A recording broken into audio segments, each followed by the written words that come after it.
دیکھیے جہاں بولنے کی ضرورت ہو نا وہاں بولنا بھی ہوگا. بعض جگہ زبان سے بولنا واجب بھی ہو جاتا ہے. ٹھیک ہے نا. السلام علیکم کسی ملاقاتی نے اگر کہا تو آپ پھر گناہ گار ہوں گے. کہ یہاں زبان سے جواب دینا واجب ہے اور اتنی آواز سے دینا واجب ہے کہ سلام کرنے والا سن لے. تو یہاں یہ اشارہ کرنا پھر قفل مدینہ نہیں ہوگا, یہ قفل مدینہ کے الٹ ہوگا. یہ ایک مثال دی.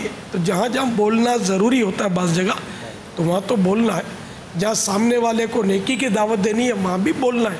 زبانی نیکی کی دعوت ہی دی جائے گی, کہیں اشارے سے بھی بات چل جائے گی, تو جیسا موقع. تو اس لیے جہاں بولنا ضروری ہے وہاں بولنا ہے. ماں باپ آپ کے اشارے نہیں سمجھتے تو اب وہاں آپ اشارے کیے جائیں اور بیچارے وہ چیخے جائیں, تو یہاں بھی بولنا ہوگا.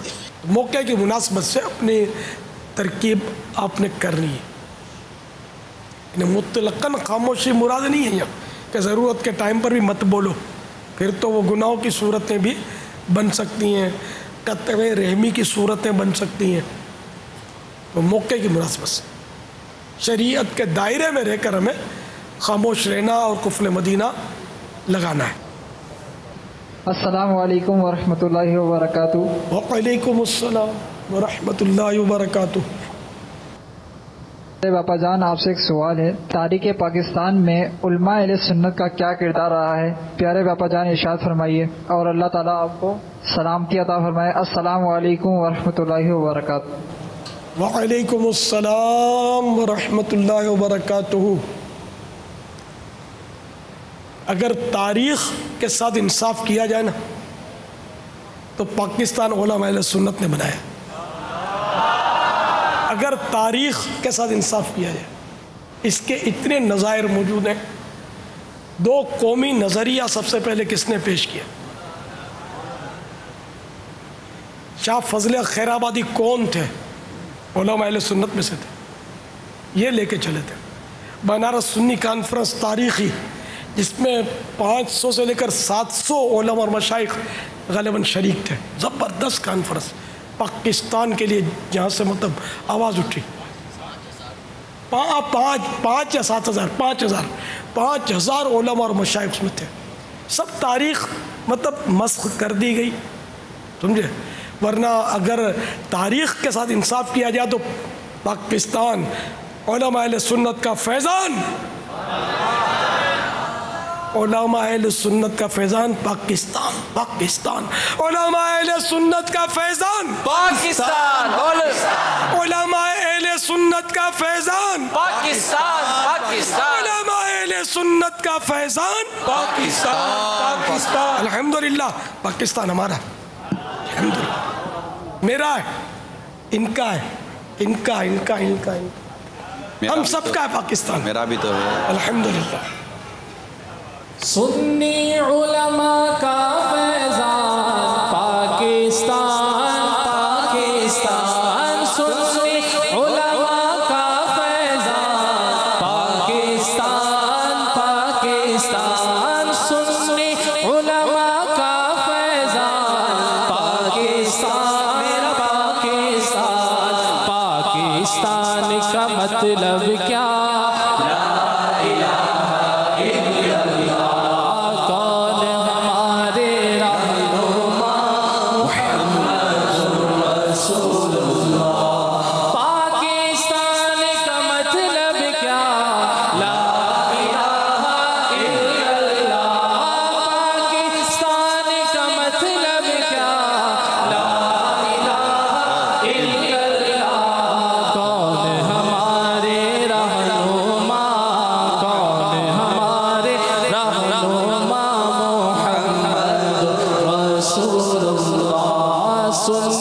علماء کا فیضان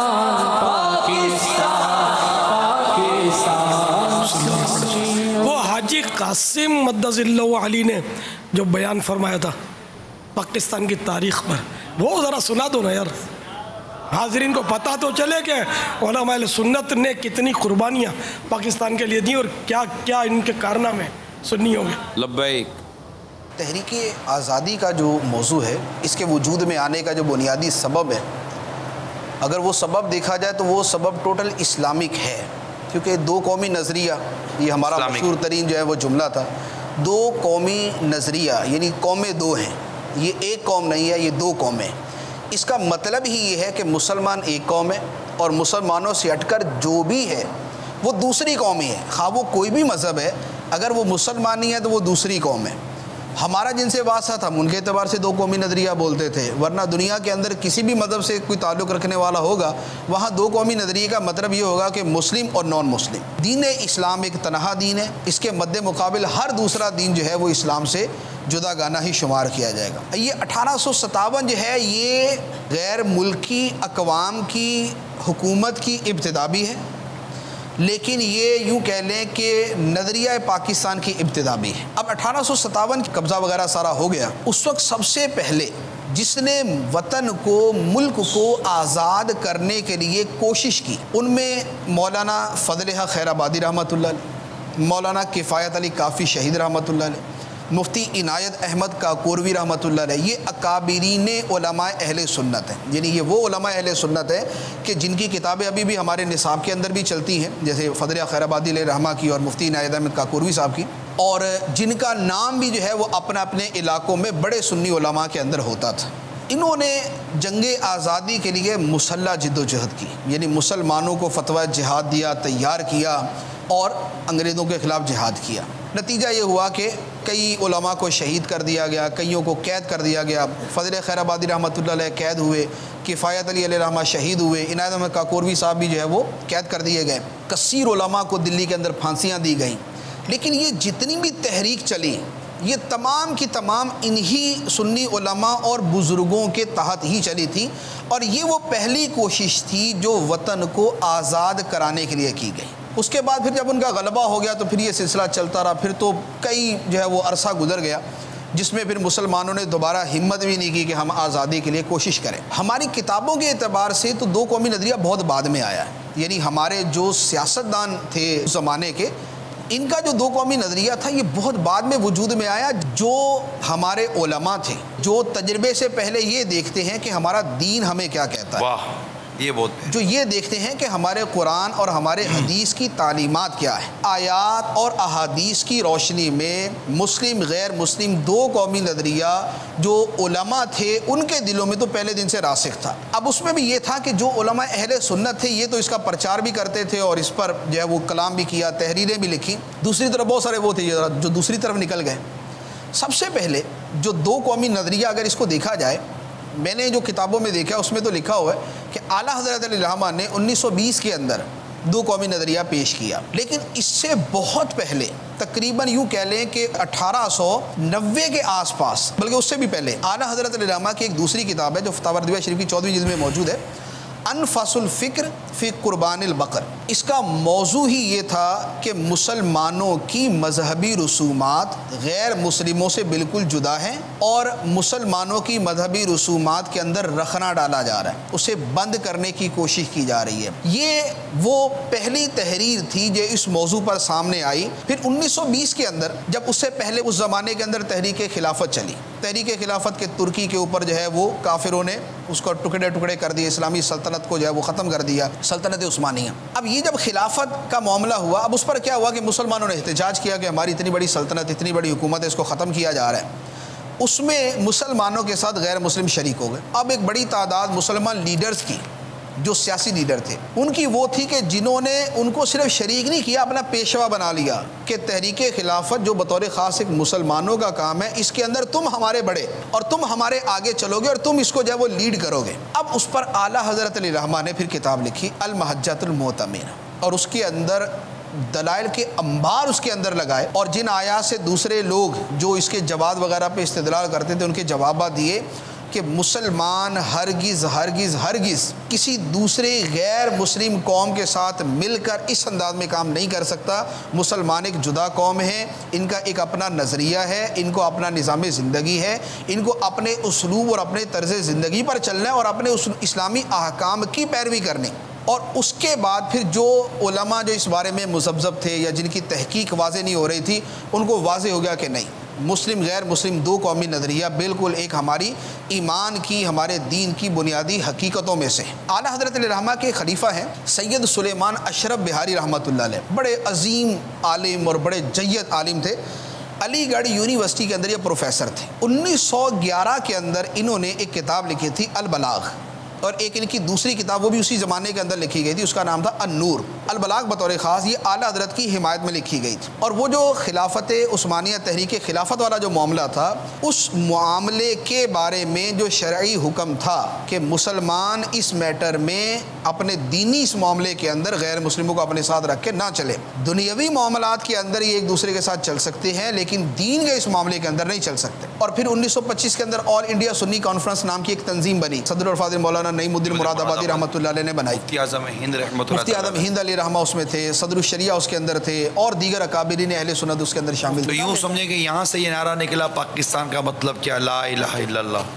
ہاں یہ بنیاد اس کی بنیاد یہی بنے. کون ہمارا رہنما؟ پاکستان کا مطلب کیا؟ لا الہ الا اللہ کون ہمارا رہنما؟ محمد رسول اللہ. السلام علیکم ورحمۃ اللہ وبرکاتہ. وعلیکم السلام ورحمۃ اللہ وبرکاتہ. محمد عثمان عباسی اتاری سانگر سے عرض کر رہا ہوں. میرا سوال یہ ہے، نوالا چبا کے کھانا چاہیے، جس کے دانت یا جاڑی نہیں ہے وہ کیسے چبائے؟ دوسرا سوال عرض یہ ہے، تھال بھر کے آگے رکھ دیتے ہیں، پھر وہ کیسے وہ صبر کرے بندہ؟ اگر پلیٹوں میں دیا جائے تو چلو وہ مختصر کھا لے، وہ تھال بھر کے آگے رکھ دیے جاتے ہیں تو وہ کیسے حاضر ہو گئے؟ دانت نہ ہو تو کیسے کھائے؟ چبائے کیسے؟ چبائے کیسے؟ اچھی طرح چبا کر کھاؤں گا. جس کے دانت نہیں ہے وہ یہ نیت کیسے کرے گا؟ وہ دانت نہیں ہے تو پھر اب ظاہر ہے خود سمجھتا ہوگا. جو دانت جس کے نہیں ہے تو وہ کس طرح کھاتا ہے؟ وہ نرم چیز کھائے گا، نرم غذا کھائے گا. انڈرسٹوڈ ہے. چلو بغیر چبائے کھاؤ، ڈاکٹر جیسا بولے پھر کر لینا. آپریشن بولے تو آپریشن کروا دینا، ورنہ وہ دواؤں سے آپ کو چلاتا رہے گا. اندر ہاتھ آپ کے جو ہیں وہ چباتے رہیں گے پھر دواؤں کے ذریعے اس کو. انڈرسٹوڈ ہے کہ جس کے دانت نہیں ہے وہ نرم غذا کھائے گا یا لکوڈ مائع جیسے کہ جوس وغیرہ یا پپیتا اور اسی نرم چیزیں کہ جو بغیر دانت کے بھی چبانا جن کا ممکن ہو. ہاں ہارڈ غذا تو وہ بھی نہیں کھاتا ہوگا نا جس کے دانت نہیں. انڈرسٹوڈ ہے. نہیں اب تو دانتوں کا کیا مسئلہ، اب تو دانتوں کے چوکھٹے ملتے ہیں، بتیسیاں. پاپا اس کو بھی ملتا ہوگا تو اس کو جس کا اس کا حال ہوگا اس کو ہم کو اخروٹ تھوڑی دیں گے کہ یار اس کو ذرا توڑ کر ذرا کھانا، تو وہ کیا دانت میں دبا کر اخروٹ توڑے گا؟ قدرتی تو اخروٹ تو دانت والے مجھے توڑ کے دکھائے. کون توڑے گا بھائی؟ اخروٹ ہے توڑنے والا کوئی ان میں دانتوں والا؟ میں شاید توڑ لوں.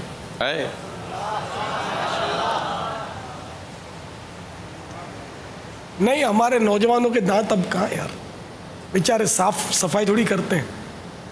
خلال کروں گا کہ نیت کرتے ہوں گے، خلال بہت ہی مشکل ہے کہ کرتے ہوں. اب مسواک کا استعمال بھی کم نہ مسواک کا استعمال بھی رسم مسواک، حقیقت میں مسواک ہم کہاں کرتے ہیں. تو یوں دانت تو نوجوانوں کے ہمارے وجہ سے ہی ہوتے ہیں، اور بات بات پہ خون نکل آتا ہوا بیچاروں میں. تو یہ کہ بتیسی آتی ہے، اس کی تیار ملتی ہے، تو یہ ڈینٹسٹ لگاتے ہیں، بنا دیتے ہیں، تو اس سے گزارا ہو جاتا ہے. وہ جو قدرتی دانت ہیں ان کا مقابلہ تو یہ آرٹیفیشل دانت نہیں کر سکتے. کام کچھ نہ کچھ چل جاتا ہے. دوسرا انہوں نے کہا کہ تھال بھر کے دے دیتے ہیں، صبر نہیں آتا، پلیٹ میں دینا چاہیے تاکہ صبر آ جائے. تو کیا پلیٹ سے صبر آ جاتا ہے؟ بابا یہاں میں ایک دو عرض کروں گا، یہ الگ میٹر ہے صبر آتا ہے یا نہیں آتا، لیکن وہ پلیٹ میں نا، پلیٹ میں کوئی مطلب معیار یا پیمانہ بنتا ہے. تھال ہے نا بابا، اس میں مطلب کچھ سمجھنی پڑتی ہے کہ وہ آتا ہو، پھر بریانی ہو، وہ بھی مرغی کی بریانی ہو اور ٹیسٹی ہو اور آلو بھی لگے ہوئے ہوں.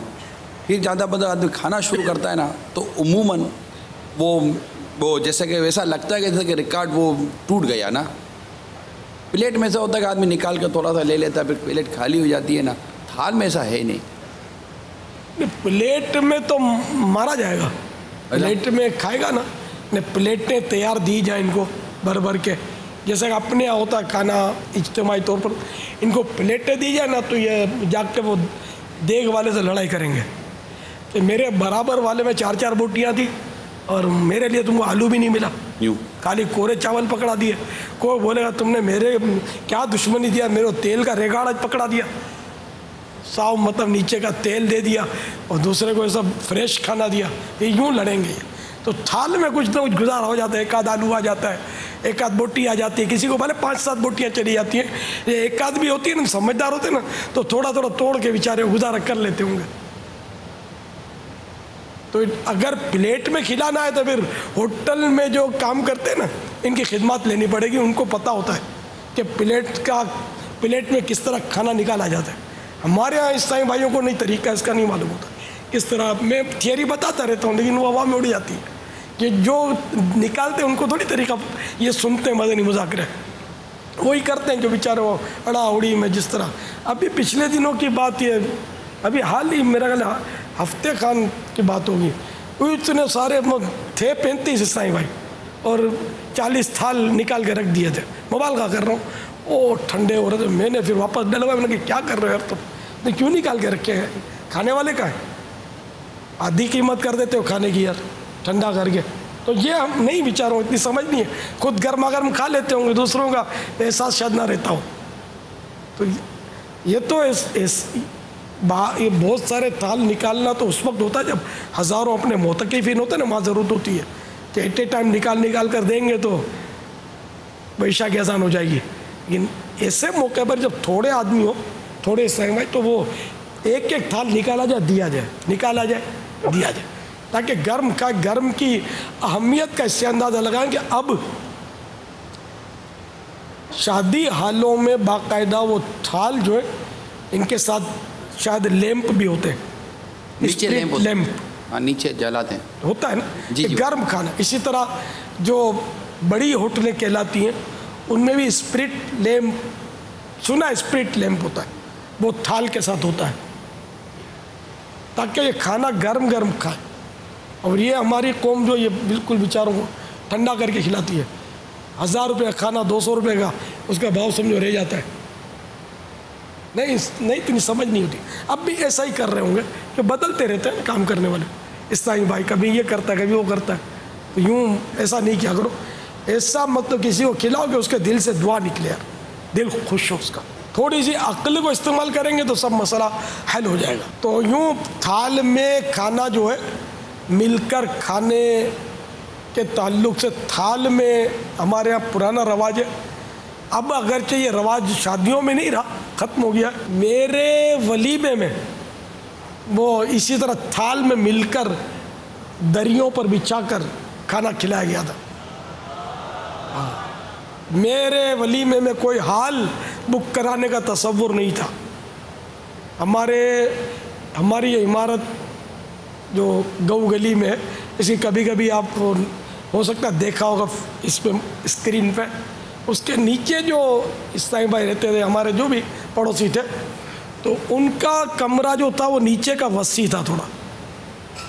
تو ان کے کمرے میں ہم نے وہ نیچے ولیمے کا کھانا کیا تھا، دریوں پہ بٹھا کر تھال میں.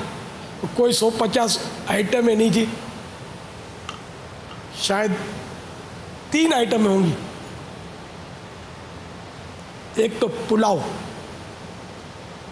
یہ ہلدی والا، جیسے آج کل سفید پلاؤ ہوتا ہے. لوگ پلاؤ اور بریانی کا فرق نہیں سمجھتے، بریانی ہی بولتے.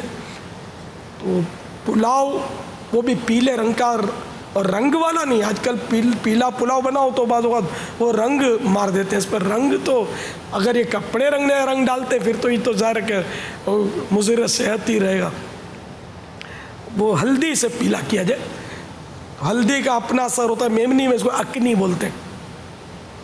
تو اکنی اور لڈو ہمارے کتیانہ میمن کے ہم لوگ، ہمارے ہاں یہ پہلے ہوتا تھا، یہ کتیانہ میمن کی ویرائٹی تھی. لڈو اور گاٹھیا بھی نہیں سمجھتے ہوں. یہ چنے کے آٹے کے بنتے، نمکوں کے آئٹم ایک، وہ یہ 3 چیزیں مجھے یاد ہیں. میرے ولیمے میں یہ تھی، کوئی تکلف نہیں، کوئی سادہ ہی سادہ، الحمدللہ سستی. میں نے شادی بہت سستے میں کی تھی، چائے بھی نہیں، دوپہر کے وقت وہ تھا. آج پہلے دوپہر کو ہوتا تھا، ابھی آدھی رات کو کر کے وہ ڈاکوؤں کی معاونت جسے نہ ہو رہی ہو کہ آؤ لوٹو، ہم بھیج رہے ہیں سجے سجائے آپ کو. اب خطرات ہیں، پہلے نہیں ڈاکو لوٹتے تھے اس طرح تو، مگر وہ دوپہر کو کھانا ہوتا تھا. اور اب ڈاکو بڑھ گئے تو رواج بھی بڑھ گئے، اب آدھی رات کو ہوتا ہے کھانا، 10:30 کا نام ہوتا ہے اور 1-2 بج جاتے ہوں گے میرا خیال ہے اختتام تک. جی 1-2 بجے شروع ہو جاتا ہے. نہیں تو فجر تک بھی چلتا ہو تو آدمی چلو نماز فجر پڑھ لے. تو فجر کیا بیچاروں کو جا کے سو جاتے ہوں گے تو نمازوں کا کیا ہوتا ہوگا کچھ. یہ اب اس پر بولنا کیا مطلب، اس سے بچنا. ہمارے خود اسلام بھائی یہ دھندے کرتے ہیں، 50 ویرائٹیاں کریں گے، خوبصورت ہال لیں گے اور یہ آدھی رات کو کھلائیں گے، سب کر رہے ہیں، اسلام بھائی کر رہے ہیں. امام باندھنے والے مزے لے کر ٹانگیں کھینچ رہے ہوتے، بوٹیاں نوچ رہے ہوتے ہیں. انہوں نے کیا کس کو بولے یار. اب کاش پاپا کے فرمان پر جان بھی قربان ہے، خالی نعرہ لگانا ہے، عمل کچھ بھی نہیں کرنا ہے. اللہ رحم کرے ہمارے حال پر. بہت مطلب رسم و رواج کے بن کے رہ گئے ہم لوگ. کس ٹائم کریں باپا؟ دوپہر کو کریں گے تو ظہر کی نماز کے بعد، اتوار کو ظہر کی نماز کے بعد دعوت کر لی جائے. بہت پرامن وہ موقع ہوتا ہے، ڈاکوؤں کا خطرہ کم سے کم ہوتا ہے اس وقت. اور عصر سے پہلے نپٹ لیا جائے، کوئی نماز بیچ میں نہیں آئی. مدینہ ہو جائے گا. پر رات کو اگر لیٹ کریں گے تو عشاء تو بیچ میں نہیں آتی، لیکن فجر کا ٹھیک ٹھاک مسئلہ ہو جاتا ہوگا. جمعے کی نماز کے بعد بھلے کر لیں، جی ہاں جہاں چھٹی ہو جمعے کی. لیکن اب میرے بولنے سے کس نے کرنا ہے؟ ذہن بنے گا تو خاندان کو نہ مانے گا، نہیں رات کو فلاں ہال میں ہوگا. حالانکہ بڑے بڑے گھر ہوتے ہیں، بعضوں کی کوٹھیاں ہوتی ہیں، لیکن نہیں، ہال میں جائیں گے اور پانی کی طرح پیسے بہاتے ہیں.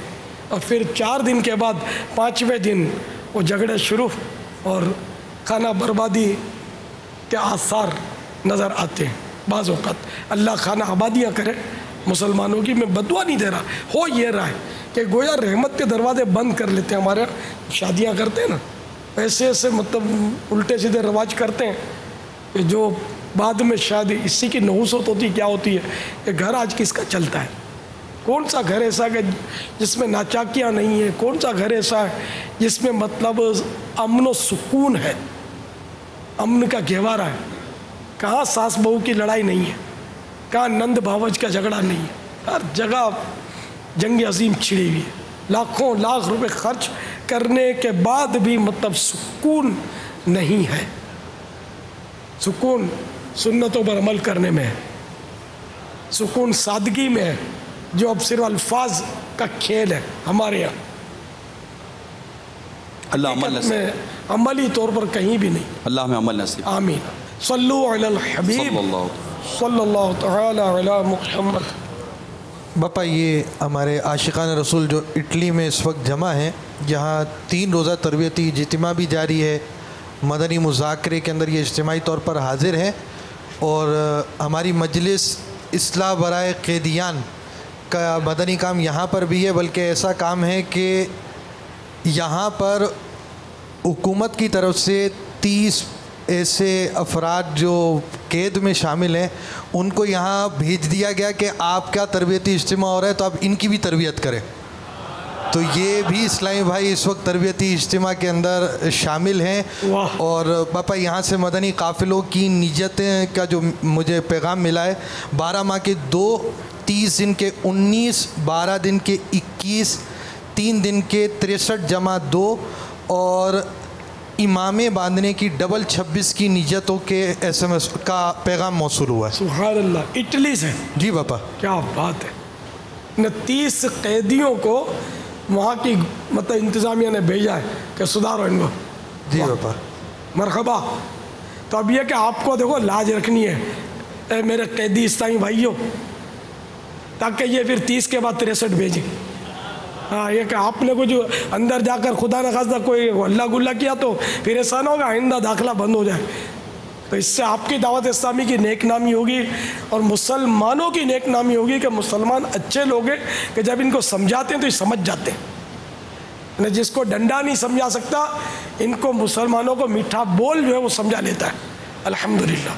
تو اب سب میرے قیدی اسلامی بھائی نمازی بن جائیں اور پیارے آقا صلی اللہ تعالیٰ علیہ وآلہ وسلم کی زلفوں کے حقیقی قیدی بن جائیں اور سنتوں کے پابند ہو جائیں. نمازی بن جائیں گے، سنتوں کے عادی بن جائیں گے انشاءاللہ عز و جل، اور اپنے کردار میں نرمی لے آئیں گے تو انشاءاللہ عز و جل اس کی برکت سے آپ جلدی آزاد بھی ہو جائیں گے انشاءاللہ. اور دوسرے قیدیوں کو بھی انشاءاللہ دعوت اسلامی کی طرف بھیجا جائے گا. اور ساری دنیا کے جو بھی مطلب افراد سن رہے ہیں، ذمہ داران سن رہے ہیں ان شعبہ جات کے تعلق سے، وہ بھی دیکھیں کہ دعوت اسلامی کیسی پرامن یعنی پیسفل موومنٹ ہے کہ جس میں مطلب یعنی کہ یہ حکومتیں بھی ہمارے ساتھ اس طرح کا تعاون کر رہی ہیں کہ الحمدللہ دعوت اسلامی سے ان کو کوئی پرابلم کریٹ نہیں ہوتے، بلکہ الحمدللہ دعوت اسلامی امن پھیلاتی ہے، اس لیے کہ اسلام امن کا پیغام دیتا ہے. اسلام مارا ماری اور گھیراؤ جلاؤ اور بم کے دھماکے کرو اور فائرنگ کرو اور ٹیررزم کا اسلام جو ہے وہ درس نہیں دیتا. الحمدللہ اسلام جو ہے یہ ایک امن پسند اور پیسفل مذہب ہے الحمدللہ. اس میں سارے کا آ جاؤ، اندر آ جاؤ، اسلام میں آ جاؤ، دیکھو کتنا سکون ملتا ہے انشاءاللہ. السلام علیکم ورحمۃ اللہ وبرکاتہ. وعلیکم السلام ورحمۃ اللہ وبرکاتہ. میں محمد زاہد اتاری ہند گن بشی کابینہ کے شہر مدینۃ الاولیاء احمد آباد شریف سے عرض کر رہا ہوں. پیارے باپا جان، حدیث پاک میں آیا ہے جس کا خلاصہ ہے کہ دعا سے تقدیریں پلٹ جایا کرتی ہے. برائے کرم اس کی شرح ارشاد فرما دیجئے.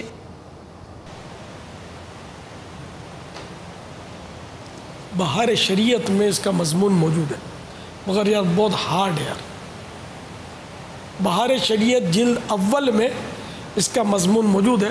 چل 3 قسمیں تقدیر کی: قضاء مبرم 3، 2 قضاء معلق 3، مبرم حقیقی. تو یہ 3 قسمیں لکھی ہیں بہار شریعت میں. تو وہ الدعاء یرد القضاء، دعا تقدیر کو بدل دیتی ہے. تو یہ وہ معلق قضاء معلق کے لیے ہوتا ہے. سمجھ نہیں آئی، بہت ہارڈ ہے. قضاء معلق کے لیے ہوتا ہے کہ وہ دعا یہ اللہ کو پتہ ہے کہ کون دعا مانگے گا، کون سی دعا مانگے گا. تو اس طرح مطلب اس کی تفصیلات ہیں. واللہ تعالی اعلم ورسولہ اعلم عز وجل. صلی اللہ تعالی علیہ وآلہ وسلم. صلو علی الحبیب صلی اللہ تعالی علی محمد. السلام علیکم ورحمۃ اللہ وبرکاتہ.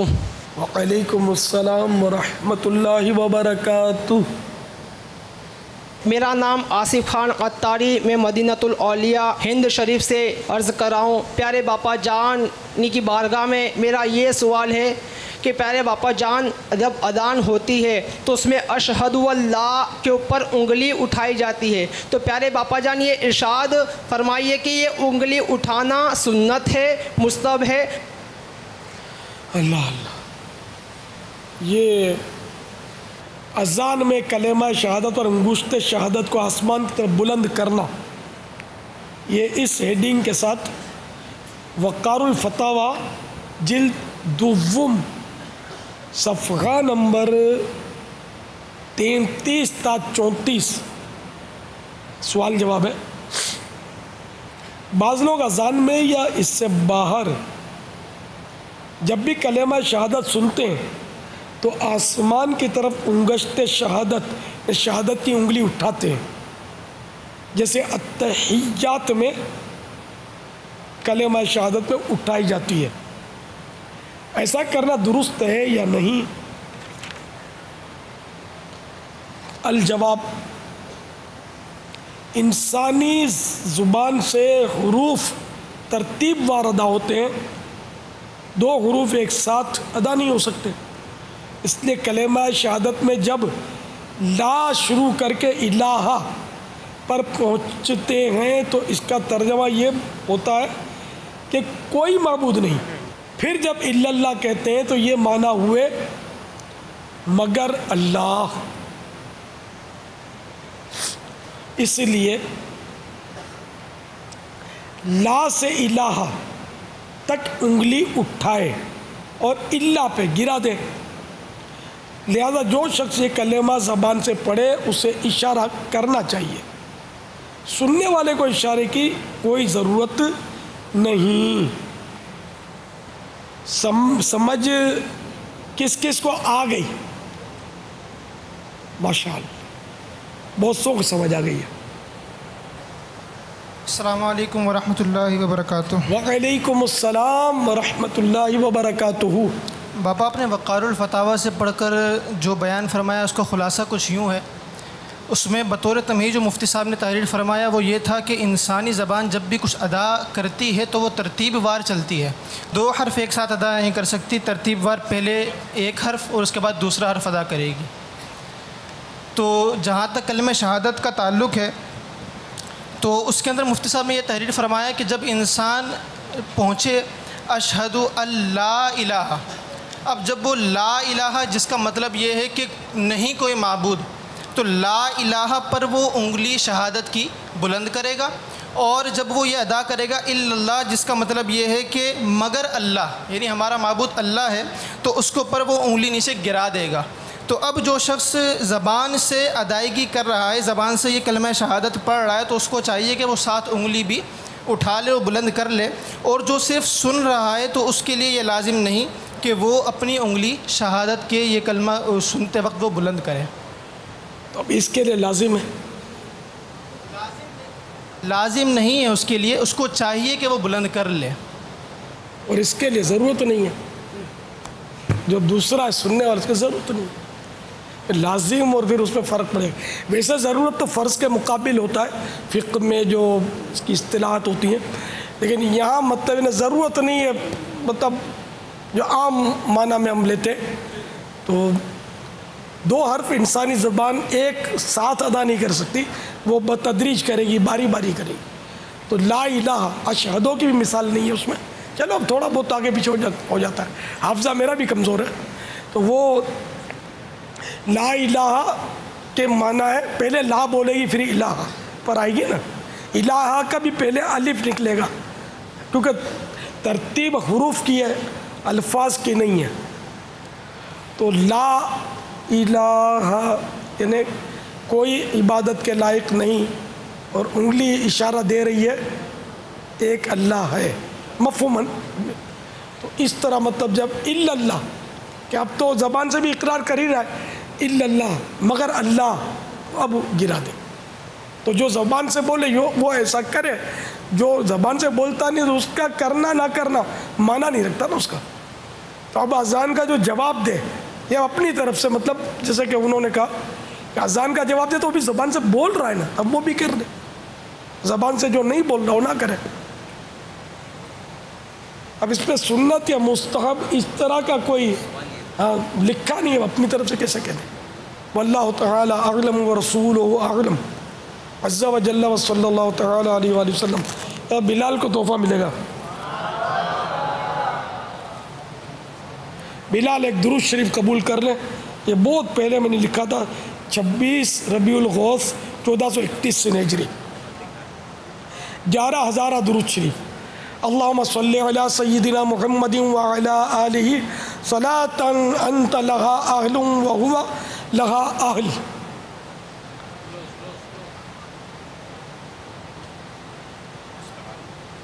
ماشاءاللہ ماشاءاللہ، واہ بلال بھائی واہ، باپا کی تحریر، درود شریف، دستخط بھی ہے ساتھ، دستخط، بہت پیارا تحفہ ماشاءاللہ، دستخط، جزاک اللہ۔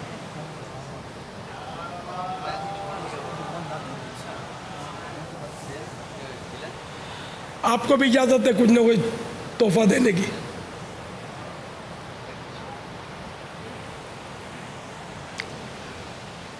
پین سے بھی تحفہ لے لیا جائے.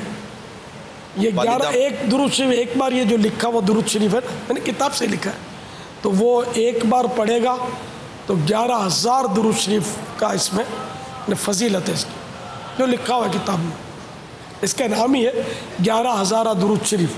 شاید ہوگا اپنے اس میں مدنی پنصورہ میں ہو سکتا ہے. ہوئی باپا یہ